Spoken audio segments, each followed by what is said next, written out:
శనివారం రాత్రి 10:30కి అంతా బస్టాండ్కి వచ్చారు. బస్సు 11 గంటలకి. రవి, శంకర్రావు సామాన్లు సర్దారు లోపల. మాధవి, పార్వతమ్మ కూర్చున్నాక ఇద్దరూ బస్ దిగి కిటికీ దగ్గరికి వచ్చి నిలబడ్డారు. తన కళ్లలో తిరిగే నీళ్లు కూతురు కంట పడకూడదని పైపంచతో మొహం తుడుచుకుంటున్నట్టు కళ్ళు తుడుచుకుంటున్నాడు శంకర్రావు. మాధవి దృష్టిని దాటిపోలేదది. ఆమెకి తల్లిదండ్రుల్ని వదిలి వెళ్లాలంటే గుండెల్లో దిగులుగా ఉంది. కళ్లల్లో నీళ్లు తిరుగుతున్నాయి. కర్చీఫ్తో తుడుచుకుంది. రవి మాధవి మూడు మార్చాలని, వెళ్ళగానే ఓ ఉత్తరం ముక్కైనా రాస్తావా, శ్రీవారి సేవలో ఇహం మర్చిపోతావా అన్నాడు హాస్యంగా. మాధవి చిన్నగా నవ్వి, రాస్తాను, నా సంగతి సరే, నీ విషయం ఏమిటి? వచ్చే నెలలోనేగా నీ అమెరికా ప్రయాణం. వెళ్లే ముందు నా దగ్గరికి వస్తావా? తప్పకుండా వస్తా మధు. ఇప్పుడు వెళితే మళ్ళీ 5-6 ఏళ్ల దాకా ఇటు రావడం కుదరదేమో. అదేట్రా, పెళ్లి చేసుకోవా అడిగింది పార్వతమ్మ. చేసుకుంటా పెద్దమ్మ, కానీ ఇప్పుడప్పుడే కాదు అన్నాడు రవి. అక్కడి దొరసాన్నెవరినీ చేసుకోకు. మన ఆచారాలు సాంప్రదాయాలు మన కట్టుబాట్లు వేరు, వాళ్ల పద్ధతులు వేరు, తెలిసిందా? రవి నవ్వి, నువ్వు మెచ్చిన అమ్మాయినే చేసుకుంటా గాని ఊరుకో తల్లి అన్నాడు. ఎర్రగా బుర్రగా దబ్బపండులా ఉన్న పిల్లల్ని మందో మాకో పెట్టి లొంగ తీసుకుంటున్నారటగా ఆ దేశంలో అంది పార్వతమ్మ గొంతు తగ్గించి రహస్యం చెప్తున్నట్లు మెల్లిగా. రవి, మాధవి నవ్వారు ఆ మాటలకి. ఇంతలో డ్రైవర్ వచ్చి బస్ ఎక్కాడు. శంకర్రావు కాస్త దగ్గరగా వచ్చి, అల్లుడు బస్టాండ్కి వస్తాడు, కంగారు పడకండి, టెలిగ్రామ్ కూడా ఇచ్చాను, అందే ఉంటుంది అన్నాడు. అలాగే అంది పార్వతి. మాధవికి దుఃఖంతో గొంతు పూడుకుపోతోంది. మాట పైకి రావటం లేదు. ఎలాగో గొంతు పెగుల్చుకుని, వెళ్ళొస్తా నాన్నా అంది చెయ్యి చాచి. ఆ చేతిని పట్టుకుని శంకర్రావు, జాగ్రత్త తల్లి, వారానికి ఉత్తరం రాయ్, అల్లుణ్ణి, బావగారిని, అక్కగారిని అడిగానని చెప్పు అన్నాడు. అతడు చెప్తుండగానే బస్ కదిలింది. మధు, ఉంటా అన్నాడు చెయ్యి ఊపుతూ రవి. నీళ్లు నిండిన కళ్ళకి వాళ్ళిద్దరూ మసగమసగ్గా కనిపించారు. మాధవి చెయ్యి ఊపుతోంది. బస్సు రోడ్డెక్కింది. తమ సామాన్లు మరోసారి లెక్క చూసుకుని సరిగ్గా కూర్చుంది పార్వతమ్మ. అంత లగేజీ చూసి బస్సులో ఒకరిద్దరు నవ్వుకోవటం గమనించి సిగ్గుపడింది మాధవి. చెప్తే విన్నావు కాదు, ఎన్ని సామాన్లు, 9 శాల్తీలు, అంతా మనల్ని చూసి నవ్వుకుంటున్నారు అంది. ఎవరే నవ్వేది? పళ్ళు రాలగొడతా. ఆడపిల్లని అత్తగారింటికి ఎట్లా పంపాలో తెలియని వాళ్ళు నవ్వుకుంటే నవ్వుకొని, ఏం కాలం, ఏ మనుష్యులు అంది పార్వతమ్మ సంచుల్ని కాళ్ళ దగ్గరగా పెట్టుకుంటూ. నన్ను మీ నాన్న తీసుకెళ్లేటప్పుడు ఒక బండిలో వచ్చాయి సామాన్లన్నీ, తెలుసా? అలా పంపించడంలో ఓ గౌరవం, హుందా ఉన్నాయి. అమ్మాయికి కావలసిన సామాన్లు ఏమైనా కొనిపెట్టమని మీ నాన్న చెక్కిచ్చాట అల్లుడికి. చెక్క ఎంత? 5,000. సరిపోతాయా? అవసరమైతే ఉత్తరం రాయమ్మా అంది పార్వతమ్మ. మాధవి జాలిగా చూసింది తల్లి వైపు. ఇప్పటికే ఇచ్చింది చాలా ఎక్కువ. అమ్మకి బొత్తిగా లోకజ్ఞానం లేదు. ఇంత అప్పు నాన్న ఎలా తీర్చుకుంటారో అన్న దిగుల్లేదు. పిచ్చి అమ్మ, ఎంతసేపు నా గురించి ఆలోచనే తప్ప తర్వాత తాము పడబోయే ఇబ్బందుల గురించి ఏమాత్రం ఆలోచన లేదు. ఆడపిల్లని కన్న తల్లులంతా ఇలాగే ఉంటారా అనిపిస్తోంది మాధవికి. పార్వతమ్మ సీట్లో వెనక్కి జరగిలబడి, ఏమిటో ఇలా నువ్వు నేను బిక్కుబిక్కుమంటూ వెళ్ళటం నాకేం నచ్చలేదు. ఆ లలితను రమ్మంటే కొడుక్కి ఇంటర్ పరీక్షలు రానంది. మీ మేనత్తలిద్దరూ వీలు కాదన్నారు. మీ అక్కయ్యలు అంత దూరం ప్రయాణం చేయలేమే అన్నారు. ఎక్కడి వాళ్ళు అక్కడ సర్దుకున్నారు. 10 మంది కలిసి పెడితే ఎంత శోభగా ఉండేది అంటోందామె. 10 మంది పిల్లాజిళ్లతో ప్రయాణం అంటే నాన్నకెంత ఖర్చు అయ్యేది. వాళ్ళు ఎవరూ రాకపోవటమే మంచిదైంది. ఎంతసేపు తమ పెళ్లినాటి రోజుల్లా హంగు ఆర్భాటాలతో సాగాలనుకుంటోందమ్మ. ఆనాటికి ఈనాటికి ఎంత తేడా. ఆ రోజుల్లో 10 మంది కలిసి ఉండేవాళ్లు. ఉమ్మడి సంసారాలు, ఉమ్మడి ఆస్తి ఒక్కరి చేతి మీదుగా నడిచేవి. ఎంత ఖర్చైనా అదొక ఖర్చుగా భావించేవాళ్లు కాదు. తమ స్థాయికి తగ్గట్టుగా భారీగా చేయాలని ఇంట్లో సభ్యులంతా భావించేవారు. అలాగే చేసేవారు. ఈరోజు అలా లేదే. నాన్న, బాబాయిలు వేరుబడిపోయారు. ఎవరి సంపాదన వారిది. పొలాలు పంచుకున్నారు. తలా 2 ఎకరాలు వచ్చాయి. నేనొక్కతినే కాబట్టి నాన్నకి పర్వాలేదు. కానీ బాబాయిలకి ఒక్కొక్కళ్ళకి 2-3 ఆడపిల్లలున్నారు. ఈ రకంగా ఖర్చు చేయగలరా? కష్టమే, చేయలేరు. విడిపోకుండా అంతా కలిసుంటే బాగుండేది అనిపించింది ఆమెకి. మీ పిన్ని వాళ్ళు కూడా రాలేదెందుకో అంది పార్వతమ్మ తోడికోడళ్ళు రాని కారణాలు వెతుక్కుంటూ. పరీక్షల టైం కదమ్మా, పిల్లలకి ఇబ్బంది అవుతుంది అంది మాధవి. ఇంకా అయిపోలేదు వాళ్ళకి? లేదు, నిన్నటి నుండే 10th వాళ్ళకి పరీక్షలు. అయినా మాటి మాటికి ప్రయాణాలంటే చాలా ఖర్చు కదా. అయితే మటుకు బావగారి కూతురు, ఇంటికి పెద్దాడపిల్ల, అత్తారింటికి వెళుతుంటే బాబాయిలు పినతల్లులు రారా? నేనెక్కడా చూడలేదమ్మా ఇంత విడ్డూరాలు. ఖర్చనుకుంటే ఎట్లా? రేపు తన కూతుళ్ళ పెళ్లిళ్ళకి నేను వెళ్ళకపోతే జరుగుతయ్యా ఆవులిస్తూ అందామె. మాధవి తల్లి అమాయకత్వానికి మనస్సులో నవ్వుకుంది.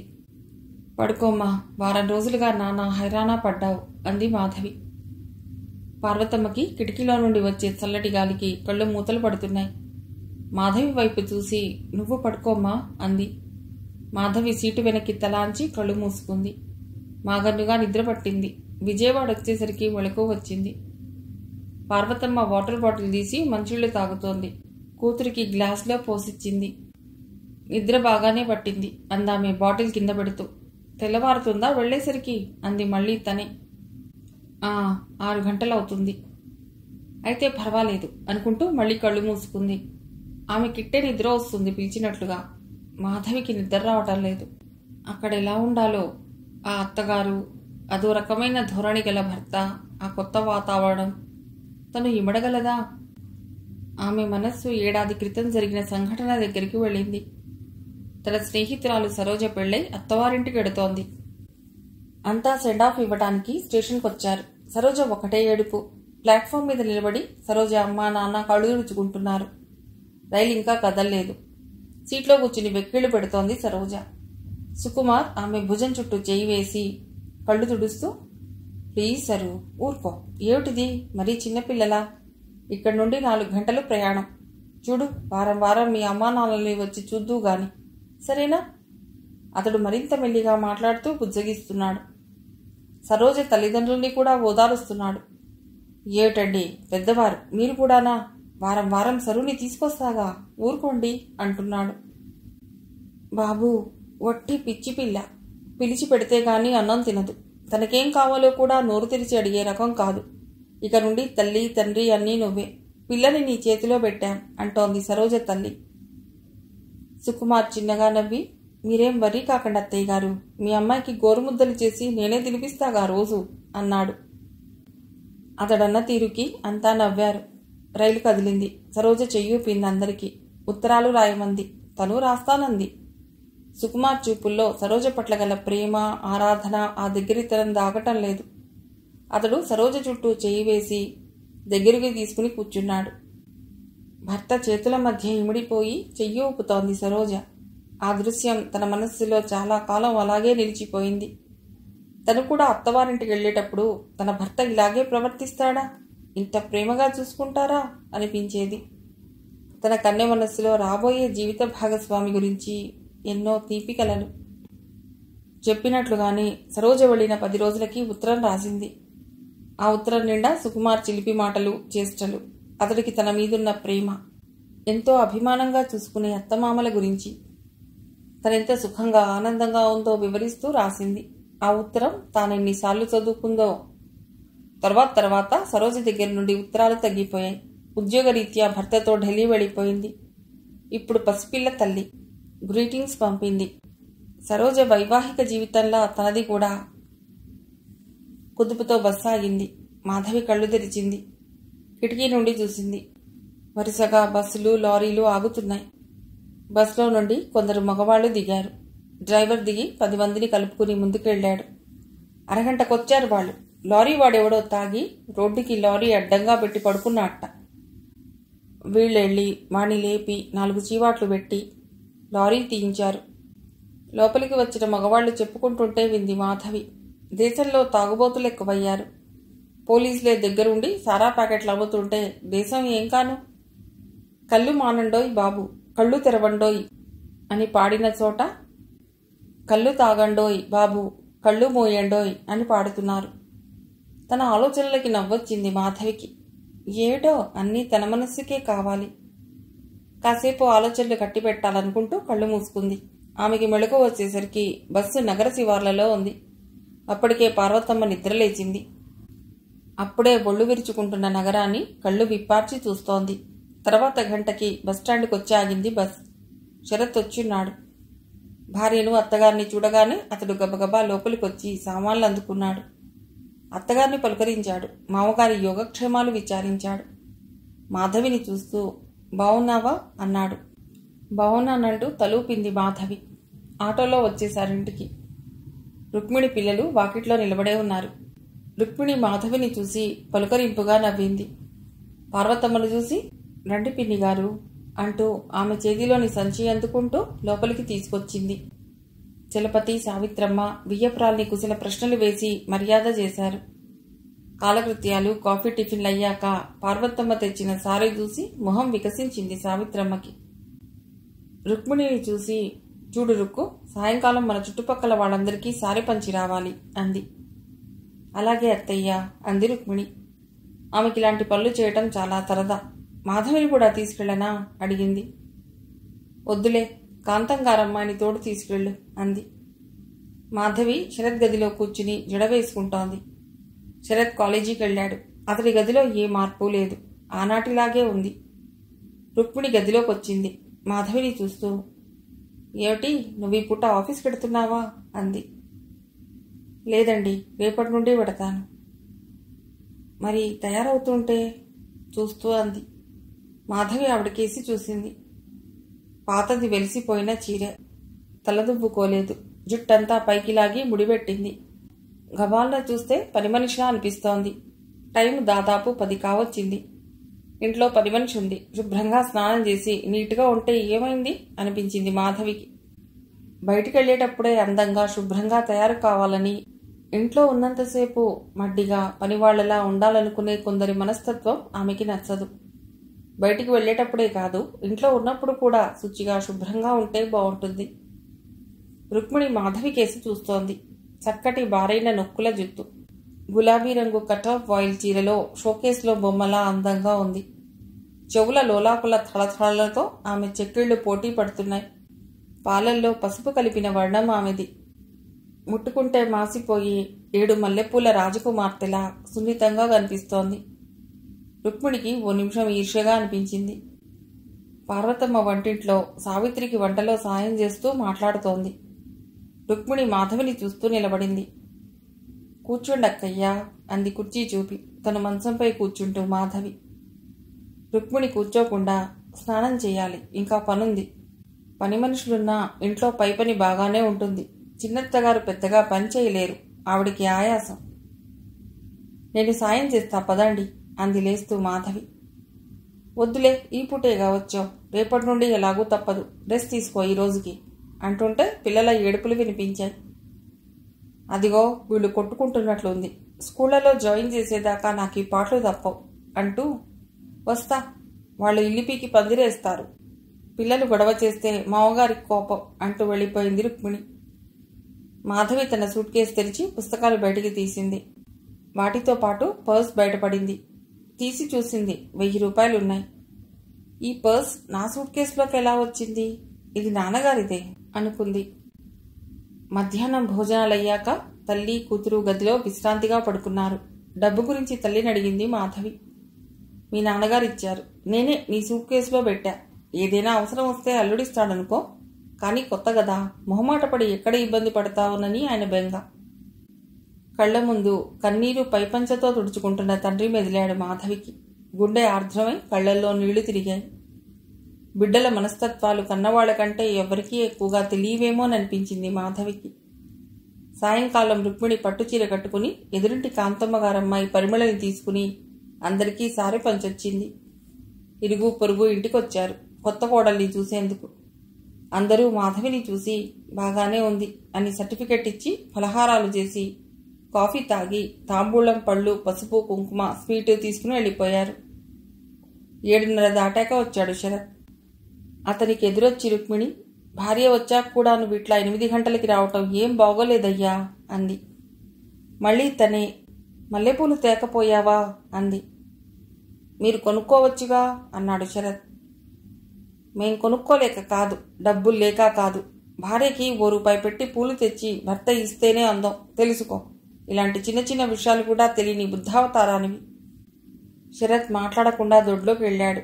అతడు స్నానం చేసి హాల్లోకి వచ్చి తండ్రితో మాట్లాడుతూ కూర్చున్నాడు. 1 గంట తర్వాత భోజనాలయ్యాక గదిలోకి వచ్చింది మాధవి. శరత్ రేడియోలో హిందీ పాటలు వింటున్నాడు. మాధవిని చూసి రేడియో ఆఫ్ చేశాడు. ఉంచండి, ఎందుకు ఆఫ్ చేశారు అంది మాధవి అతడి పక్కగా కూర్చుంటూ. ట్రాన్స్ఫర్ అయిందని మీ నాన్న ఉత్తరం రాశాడు. రేపటి నుండి ఆఫీస్కి వెడతావుగా. మీ ఆఫీస్లో నాకు తెలిసినతడు సుబ్బారావు అని ఉన్నాడు. నీ గురించి చెప్పాను. నీకక్కడ ఏం కావాల్సి వచ్చినా అతడు సాయం చేస్తాడు. నెల రోజుల తర్వాత తన దగ్గరికి వచ్చిన భార్యతో మాట్లాడే మాటలవి. అసలు ఏమాత్రం మనిషిలో కళాత్మకత లేదు. ఆ హృదయంలో రాగరంజితం అయ్యే గుణం లేనట్లుంది. రసికత లేదు. సౌందర్యం పట్ల ఆరాధన, ఆస్వాదన లేవు. ట్రాన్స్ఫర్ తప్ప నాతో మాట్లాడటానికి మీకు మరేం మాటలు లేవా అడిగింది మాధవి. అతడు రేడియో సౌండ్ కొద్దిగా పెంచుతూ, ఇంకేం మాటలుంటాయి మాట్లాడటానికి? మరిచాను, ఈ నెల జీతం తీసుకునే ఉంటావు. నాకు పంపలేదే? అమ్మా నాన్న నీ జీతం మనీ ఆర్డర్ వచ్చినదా అని 2 సార్లు అడిగారు. ఇప్పుడు తెచ్చావు కదా. మాధవి అతడికేసే చూస్తోంది. నిర్మల కాసారంలో గులకరాయి అలజడి. అందమైన గులాబీ రెక్కలాగి నలిపినట్లు, మల్లె మొగ్గని బొటనవేలితో రాచినట్లు, కుహు కుహు మనబోయే తీయని కోకిల కంఠాన్ని నులుముతున్నట్లు బాధ బాధ బాధ. హృదయంలో గాయం గాయం గాయం. అతను ఎప్పుడు లైట్ ఆర్పాడో, ఎప్పుడు తనని దగ్గరికి తీసుకున్నాడో కూడా తెలియని స్థితిలో ఉంది మాధవి. ఓ 1/2 గంట తర్వాత అతడు అటు తిరిగి గురకబెట్టి నిద్రపోతున్నాడు. తనేం ఆశించింది అతడి నుండి? ఒక చల్లని చూపు, ఒక తీయటి మాట, ప్రేమతో నిండిన అతడి హృదయంలో చోటు. అభిమానంగా అతడి చేతులు తనని సున్నితంగా అల్లుకుని మమతతో నిండిన స్పర్శలో తను కరిగిపోతుంటే, లాలనగా అతడు తన పాపిటిలో పెదవులాంచి మధురమైన మాటలతో తనని మరో లోకంలోకి తీసుకెడుతుంటే, ఇది అత్యాశ. భార్య భర్త నుండి ఈమాత్రం అనురాగం, అనుభూతి ఆశించదా? లలితమైన అతడి చేష్టలు తనలో అతడి పట్ల మరింత ప్రేమని పెంచవా? పక్కకు తిరిగి పడుకుంది. నేను మనిషిని, నాలోనూ అనుభూతులు, స్పందనలు ఉంటాయని, అవి రాగరంజితమై పల్లవిస్తాయని తెలీదా? కేవలం అందమైన బొమ్మనా? మాధవి చిరిగిన బొమ్మలా ఉంది. అతడి దృష్టిలో ఆమె ఒక అందమైన బొమ్మ, అంతే. పిల్లలు కొంతమంది అందమైన బొమ్మని చేతికిస్తే చాలా పదిలంగా, జాగ్రత్తగా దాచుకుంటారు. ఆ బొమ్మకు కట్టిన గౌను నలిగినా, దానికి కాస్త మురికైనా విలవిలలాడతారు. తమ బొమ్మను ఎవ్వరికీ ఇవ్వరు, తాకనివ్వరు. ఇంకొంతమంది అందమైన బొమ్మ కావాలని ఆరాటపడతారు. ఆగడం చేసి మరీ తీసుకుంటారు. తీసుకున్న కాసేపట్లోనే ఆ బొమ్మను పీకి, లాగి, నలిపి నాశనం చేస్తారు. అదో ఆనందం. శరత్ ఈ 2వ రకం. అతడి దృష్టిలో తను ఆనందాన్నిచ్చే యంత్రం, అంతే. ఆమె కళ్ళ చివర్ల నుండి నీరు జారి దిండులో ఐక్యమైపోతోంది. యాంత్రికత్వం ప్లస్ పశుత్వం ఈజ్ ఈక్వల్ టు శరత్ అనిపించింది ఆమెకు ఆ క్షణంలో. కడుపులో నుండి, మెదడులో నుండి బాధ పొగలై సుడులు సుడులుగా తిరిగి కళ్ళల్లోకొచ్చి నీరుగా మారి బయటికొస్తోంది.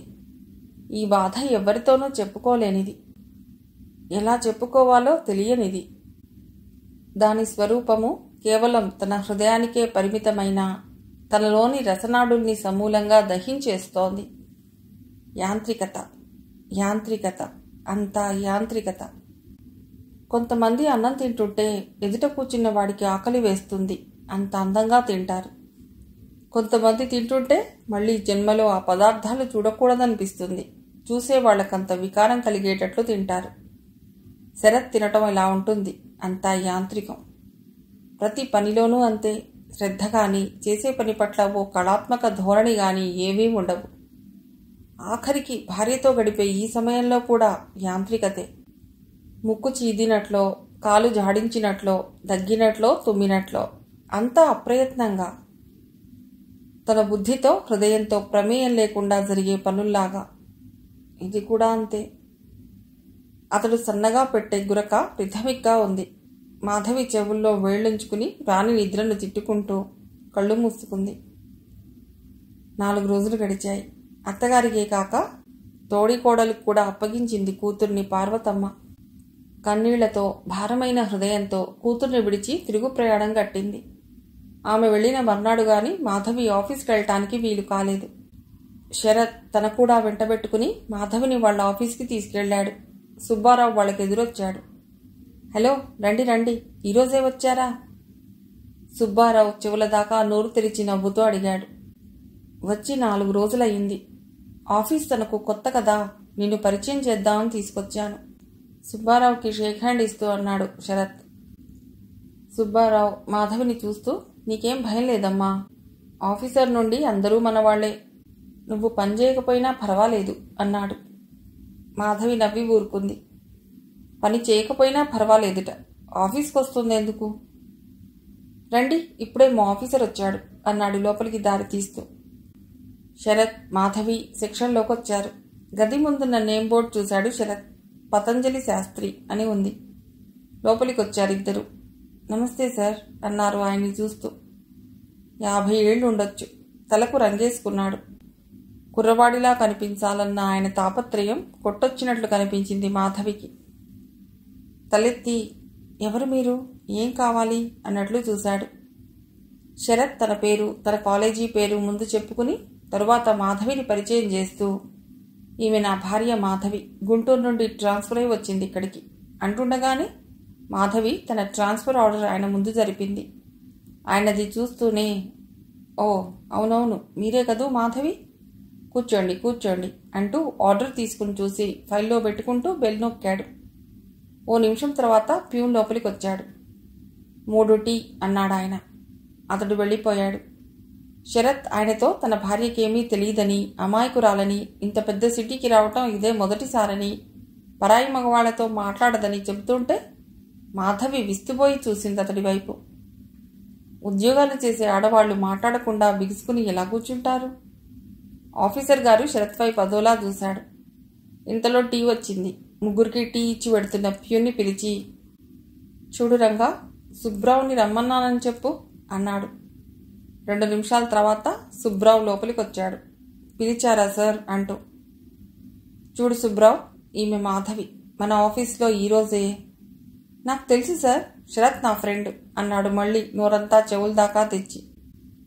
అయితే శరత్ గారికి ఇక వాళ్ళ ఆవిడ విషయంలో చింతక్కర్లేదు అన్నాడు ఆయన టీ కప్పు టేబుల్ మీద ఉంచుతూ. ఏవిండి స్టాఫ్ కదరికి పరిచయం చేయి నువ్వే అన్నాడు ఆయన ఫైల్ ముందుకు లాక్కుని. శరత్, మాధవి లేచారు. మిగిలిన కథ తర్వాతి భాగంలో.